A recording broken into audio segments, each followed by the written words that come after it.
Irmãos,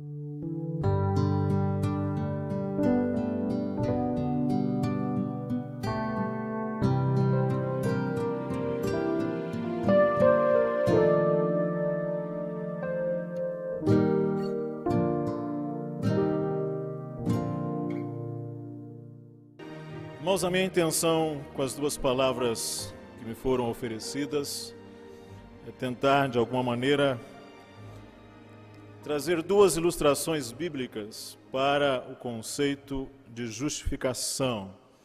E assim, eu tento oferecer a minha contribuição modesta ao tema geral da conferência. Nesta noite, a nossa palavra é quando o perdão sacrifica a justiça. Quero convidá-los a abrirem a palavra de Deus em 2 Samuel, no capítulo 14, os versos de 28 a 33. 2 Samuel, capítulo 14, de 28 a 33. Vejam os irmãos que nos versos anteriores, o verso 24 diz que Davi, o rei, mandou dizer a Absalão: torne para a sua casa e não veja a minha face. Tornou, pois, Absalão para a sua casa e não viu a face do rei. Agora vamos ver os versos 28. Tendo ficado Absalão 2 anos em Jerusalém, sem ver a face do rei, mandou ele chamar a Joabe para o enviar ao rei, porém ele não quis vir. Mandou chamá-lo segunda vez, mas não quis ele vir. Então disse aos seus servos: vede ali o pedaço de campo de Joabe pegado ao meu, e tem cevada nele, ide e metei-lhe fogo. E os servos de Absalão meteram fogo nesse pedaço de campo. Então Joabe se levantou e foi à casa de Absalão e lhe disse: por que meteram fogo os teus servos no pedaço de campo que é meu? Respondeu Absalão a Joabe: mandei chamar-te, dizendo: vem cá, para que te envie ao rei, a dizer-lhe: para que vim de Jesur? Melhor me fora estar ainda lá. Agora, pois, quero ver a face do rei. Se há em mim alguma culpa, que me mate. Então Joabe foi ao rei e lhe disse. Chamou o rei Absalão, e este se lhe apresentou, e inclinou-se sobre o rosto em terra, diante do rei. O rei beijou Absalão. Meus amados irmãos, a Bíblia nunca fica idealizando ou bajulando os seus heróis. A Bíblia é suficientemente honesta, tanto para mostrar o aspecto da humanidade com todos os seus pecados e falhas, bem como para exaltar a graça e a misericórdia de Deus. A Bíblia é um espelho, e nela nós encontramos um padrão, que é Cristo. A vida de Davi é um exemplo disso, e não há dúvida alguma, o rei Davi permanece entre as luzes mais brilhantes da Bíblia, à exceção de Jesus Cristo. É muito significativo que Deus reservou um livro inteiro do Antigo Testamento para cobrir o seu reino de 40 anos, que contém o seu pináculo mais elevado da realização, assim como o seu vale mais profundo de miséria e da derrota. Sem poupar detalhes em qualquer um destes extremos, o Espírito de Deus grava os fatos que engrandeceram Davi, assim como os fatos que o conduziram à agonia da alma. O livro de 2 Samuel cobre 40 anos de uma vida muito colorida e cheia de contrastes, e apresenta muitas lições que nós podemos aprender. Deus escolheu um jovem chamado Davi, que se tornou tão importante que 62 capítulos da Bíblia mencionam a sua vida.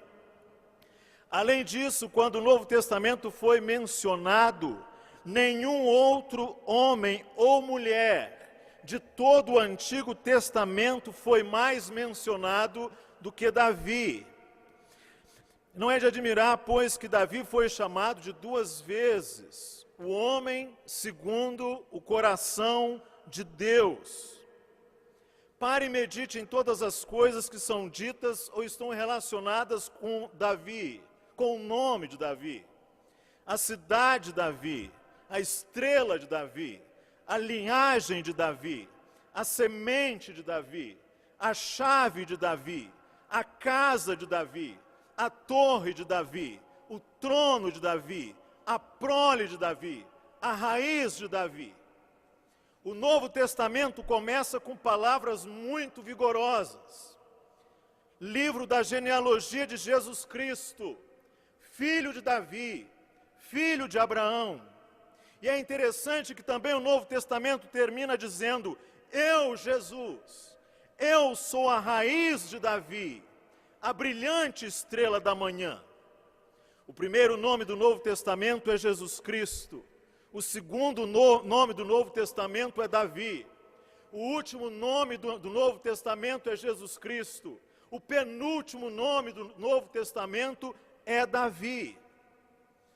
Mas se há um ditado católico romano que diz que todo santo tem um pé de barro, Davi tinha o seu.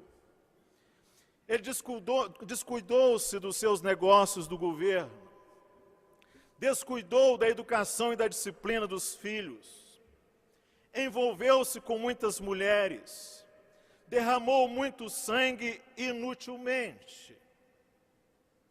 E após o pecado de Davi, no episódio de Batseba e Urias, a profecia de Natã acerca de Davi continha 3 partes. A primeira parte diz: não se apartará a espada jamais da tua casa. A segunda parte diz: eis que da tua própria casa suscitarei o mal sobre ti. A terceira parte diz: e tomarei tuas mulheres à tua própria vista, e as darei ao teu próximo, o qual se deitará com elas em plena luz deste sol. Cada um de nós ou está debaixo do julgamento do pecado, que Deus nunca perdoou, ou nós estamos sofrendo a disciplina de nosso Pai Celestial por causa do pecado que Ele já perdoou. Ou seja, é uma situação ou outra. Não há meio termo aqui. E o que agora passa a acontecer com Davi e a sua casa durante estes anos, após o episódio com Batseba, não é devido ao fato de que Deus não o tenha perdoado, mas exatamente porque Deus o perdoou. E as Escrituras demonstram que a mão disciplinadora do nosso amoroso Pai Celestial é uma coisa muito diferente do que a mão julgadora do Santo Deus. Após o pecado de Davi, no episódio de Batseba e Urias, o foco do cronista aqui, em 2 Samuel, é colocado sobre a pessoa de Absalão. Quem era Absalão? O nome dele significa pai da paz. É o terceiro filho de Davi, cuja mãe era Maaca, filha de Talmai, rei de Gesur, e Gesur era uma cidade na região da Síria. Absalão nasceu em Hebrom, já no período em que Davi fora aclamado rei naquela cidade. Absalão nasceu na casa real e tinha sangue real, tanto pelo lado paterno quanto pelo lado materno. E Absalão tornou-se o filho favorito de Davi.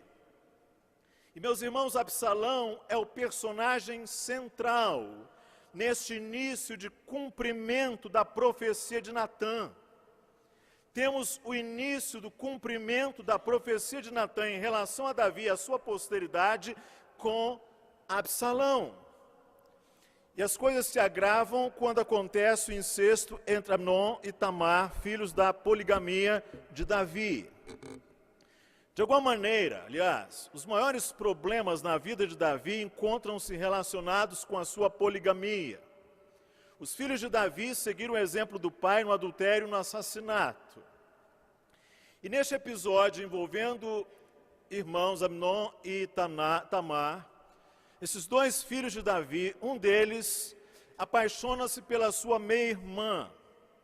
Essa era muito bonita. A paixão agravou-se a tal ponto que Amnon não conseguia viver sem que possuísse a sua irmã. Astuciosamente fingiu-se doente e pediu ao pai que Tamar lhe fizesse companhia e cuidasse dele. A jovem obedeceu a Amnon e em seu quarto este violentou-a quando eles estavam a sós. E após, diz o texto bíblico, maior era a aversão dele do que o amor. E o pecado desse filho de Davi era triplo, porque ele praticou o incesto por estupro, acompanhado de profunda indignidade humana, pois após possuí-la, ele a expulsou de casa como uma coisa descartável, sem considerar a vergonha a qual ele a expunha diante de todos. Este ato trouxe ódio, vingança, morte, destruição à família de Davi. Aí o texto bíblico então apresenta Absalão nesse contexto. Diz que Absalão, irmão de Tamar, por parte de pai e mãe, cortou relações com Amnon e não lhe falou mais nem mal, nem bem. Rompeu com seu irmão e começou a planejar a vingança.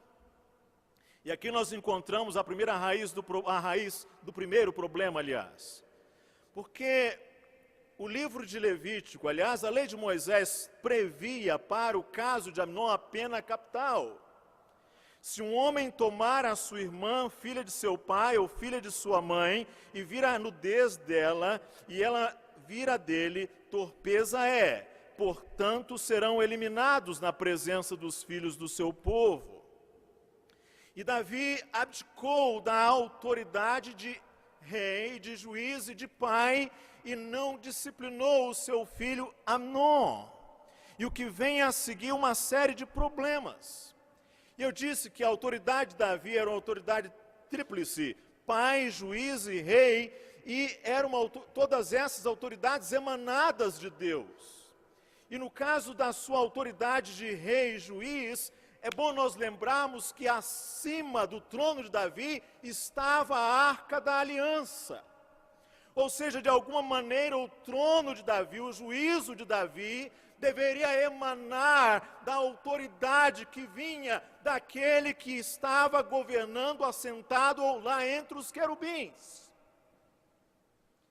Mas isso não aconteceu. Davi não disciplina o seu filho. 2 anos depois do incesto, do estupro, Absalão manda matar seu meu irmão Amnon. E o resultado, novamente, é sofrimento de Davi. Aí dá-se a fuga de Absalão para o norte, para a terra e a parentela da sua mãe, para a casa de seu avô, e ficou ali 3 anos. E agora vem a segunda raiz do problema.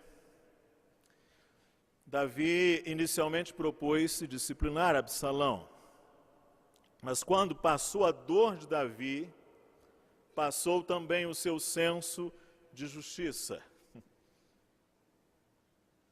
Diz aí o capítulo 13, verso 33, aliás, sim, verso 39, cessou de perseguir a Absalão, porque já se tinha consolado acerca de Amnon, que era morto. Passam-se aqueles 3 anos, Joabe, percebendo que o rei arrefeceu, negocia a volta de Absalão, porque no entender desse general de Davi, Absalão seria o herdeiro natural do trono. Ele simula um caso de justiça, apresenta ao rei. Em resumo, o que ele vai dizer é o seguinte: já não se pode fazer nada por Amnon, que está morto. Convém, pois, que Absalão volte. O rei manda trazer de volta Absalão, porque já fica com saudade, ansioso por rever o seu filho predileto. Não leva em consideração os vingadores de sangue, não leva em consideração aquilo que está ali prevendo para a situação de Absalão. Davi tinha o dever de vingar o sangue de Amnon. E aí você tem então um perdão pela metade. Absalão começa a ganhar a simpatia do povo. Ele é bonito, ele é um galã hollywoodiano, ele é um pavão, ele unta aqueles cabelos compridos com óleo, esparge nele ouro em pó, para que flamejassem ao sol, ganha a simpatia do povo e obtém o perdão do rei, o acesso ali à corte. E diante da corte, esse episódio conclui com o texto que nós lemos: o rei beijou a Absalão. O beijo representava o perdão. O exemplo de perdão errado é este em que o rei, atentem para a linguagem aqui do texto bíblico, em que o rei Davi deu ao seu filho Absalão. Após o seu pecado, Davi tornou-se muito vulnerável e sentimental. E como rei, ele deveria punir o malfeitor, mas como pai, ele se viu traído em seus sentimentos. O pastor aqui não aplica a disciplina no seu filho, porque é seu filho. E ele não puniu seu filho Amnon após o estupro e o incesto, e também o rei deu as boas-vindas ao seu filho delinquente, Absalão, de volta à sua presença, e isto, meus amados irmãos, sem nenhuma evidência de arrependimento ou lágrima da parte daquele jovem presunçoso e arrogante. E o que esse tipo de perdão ocasiona? O tipo de perdão que Davi deu ao seu filho Absalão apenas semeou a semente de uma rebelião ainda pior. Davi se verá traído justamente por aquele filho a quem ele havia perdoado. E o que acontece com Absalão após o beijo? O pavão começa o seu canto. Primeiro, Absalão começa a furtar o coração do povo. Herdeiro natural do trono, já que nada nós sabemos acerca do segundo filho de Davi, que talvez fosse morto. Ele vai minando a casa de seu pai pelas beiradas, mediante lisonjas, falsidade, político hábil. Durante 4 anos ele fez isto. Depois ele se proclama rei em Hebrom. Hebrom foi onde ele nasceu. Ali Davi foi coroado rei, uma cidade importante, aliás, no sul, a cidade mais importante. Com isso, Absalão estrategicamente buscava não apenas o apoio ao norte, mas o apoio ao sul também.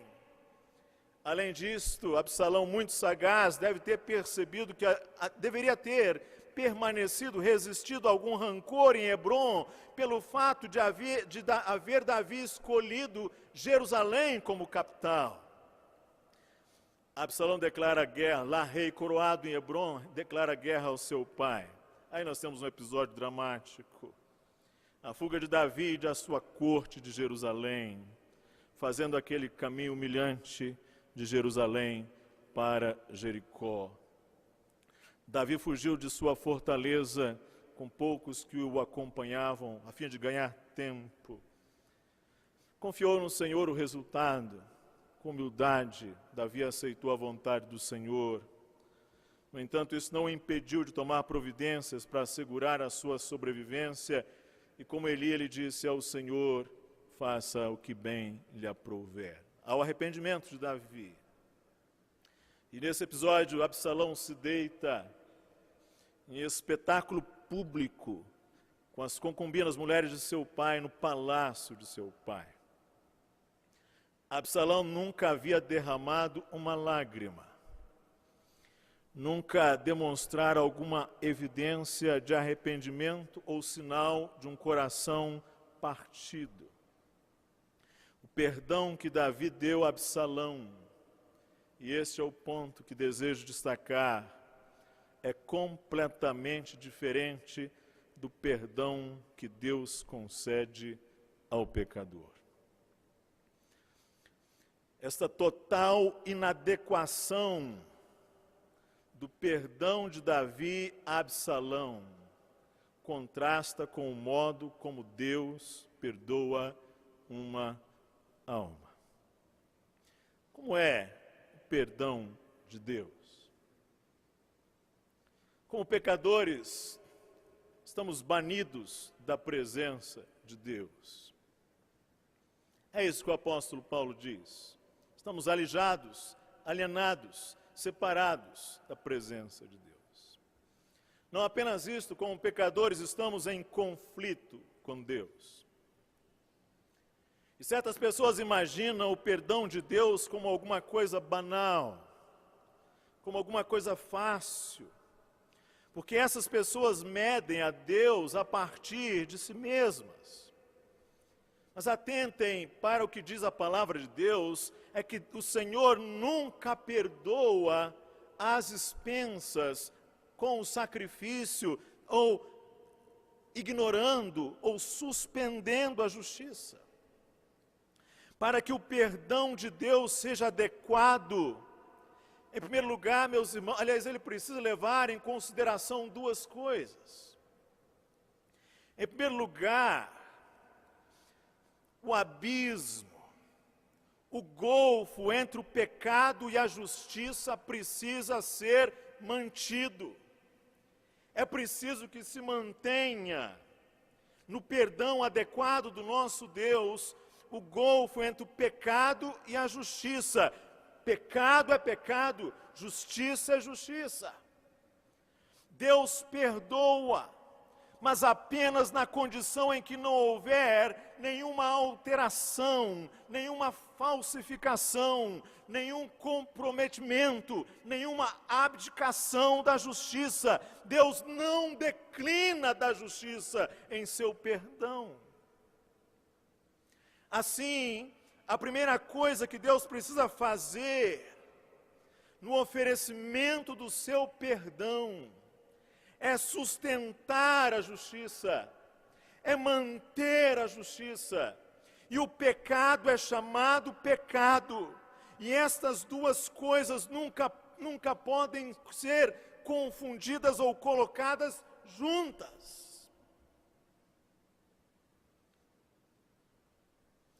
A segunda coisa que Deus precisa fazer, se Ele vai conceder o perdão, é tornar a pessoa a quem Ele perdoa, voltar a pessoa, mudar a pessoa da pecaminosidade secreta, da sua velha natureza, para um coração penitente, para um coração quebrantado de uma vida de pureza. Ou seja, o Senhor não apenas Ele mantém esse senso, essa separação, esse golfo entre o pecado e a justiça, mas Ele de alguma maneira precisa mudar o fluxo, a direção, a propensão, a inclinação, a posição, melhor dizendo, desta pessoa em relação aos seus pecados. Porque se isso não for feito, do contrário, o perdão irá apenas incentivar o pecado que Ele tem perdoado. É preciso um coração quebrantado, um coração, é um arrependimento que conduz aquela pessoa a uma nova condição de vida, a um novo relacionamento com o Senhor. Atentem que muitas vezes nós, homens, costumamos a ter um senso superficial do perdão de Deus. Nós temos que colocar as etiquetas da mesma maneira que Deus coloca a etiqueta. E temos que colocar a etiqueta pecado no mesmo lugar ou nas mesmas coisas em que Deus coloca esta etiqueta. E um problema bem grave é nós começarmos a seguir as nossas próprias estimativas a este respeito e não as estimativas de Deus. E quando isso acontece, esse é normalmente o princípio de decadência de uma pessoa. Os homens costumam então ter um senso superficial do perdão de Deus. Isto porque um senso superficial do pecado fica satisfeito com um senso igualmente superficial de perdão.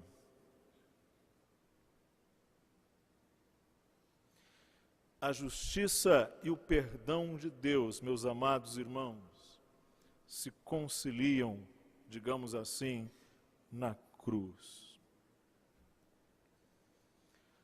O choro por nossos pecados simplesmente não salva, se esse choro não nos conduzir à cruz de Cristo. Não é o choro que transpõe o abismo entre a justiça e o pecado, nem o esforço humano, nem qualquer obra humana. Num país de pagadores de promessas e de centros populares de peregrinação, esta verdade precisa ser afirmada. É preciso que o nosso choro nos conduza a Cristo. Na igreja na qual eu passei a minha infância, nós cantávamos um antigo hino, cuja letra diz assim: o chorar não salva, mesmo lagrimar sem fim, jamais mancha carmesim poderá lavar em mim, o chorar não salva. Obras não me salvam, meus esforços sem cessar não me podem transformar, nem meus males expiar, obras não me salvam. Orações não salvam, apesar do seu fervor, petições não têm valor para salvar o pecador. Orações não salvam. A última estrofe dizia assim: é Jesus quem salva, Ele a obra consumou, meus pecados expiou, com seu sangue me lavou. É Jesus quem salva. Foi Jesus que padeceu, sobre a cruz por mim morreu, por seu sangue que verteu, pôde assim salvar-me.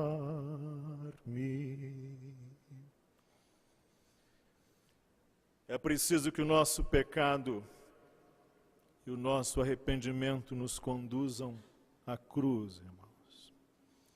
É na cruz. E apenas na cruz que Deus manifesta aquilo que Ele requer.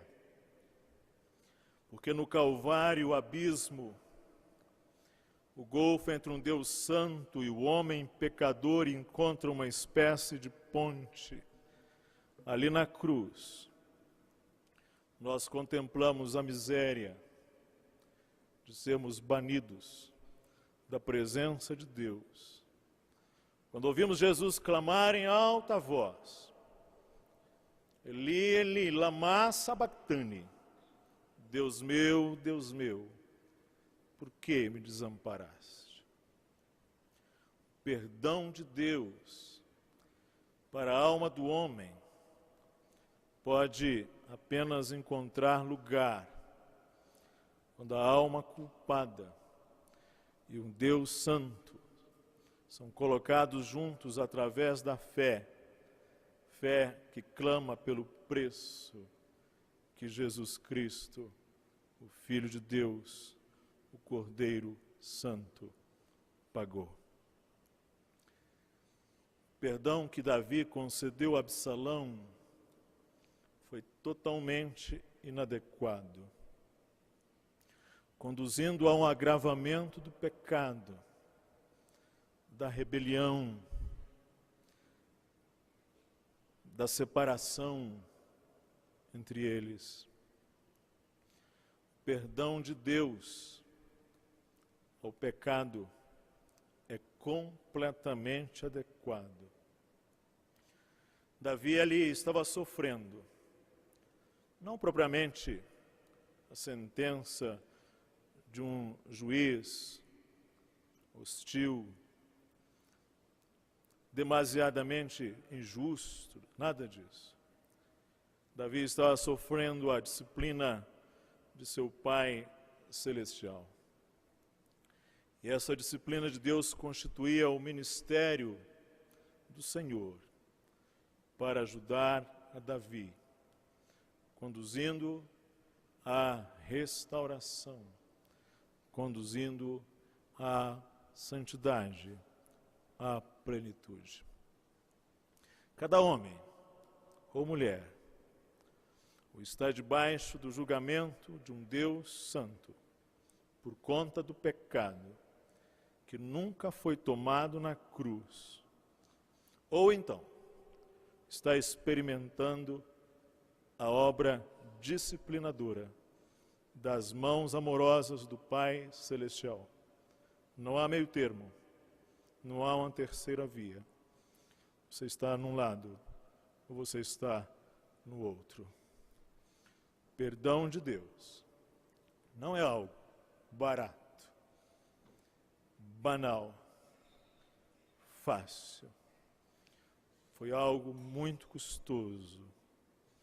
O perdão nunca se dá ao custo da justiça, porque a justiça de Deus precisa ser satisfeita e o custo dessa satisfação foi pago no sacrifício do Senhor Jesus Cristo no Calvário.